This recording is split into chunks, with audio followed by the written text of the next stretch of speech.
பருப்பு உருண்டை குழம்பு எத்தனை பேர் செஞ்சுருக்கீங்க? ரொம்ப சூப்பராக இருக்கும். என்னோடய ஸ்டைலில் ரொம்ப சிம்பிளாக எப்படி பண்ணலாம்னு பார்க்கலாம். இட்லி பானையெல்லாம் அவைக்கவே தேவையில்ல, டைரெக்டாக பண்ணலாம்.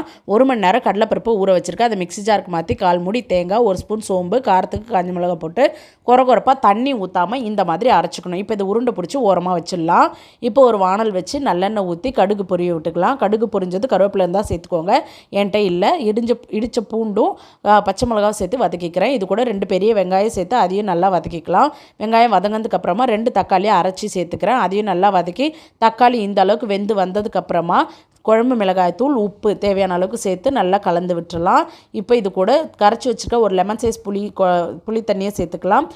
தேவையான அளவுக்கு தண்ணியும் சேர்த்துக்கலாம். சேர்த்து எல்லாம் கலந்து விட்டு உப்பு காரம் பார்த்துட்டு நல்லா கொதிக்க வைங்க. இந்த அளவுக்கு கொதித்து வந்தது 1/4 மூடி தேங்காவை அரைச்சி வச்சுருக்கேன்.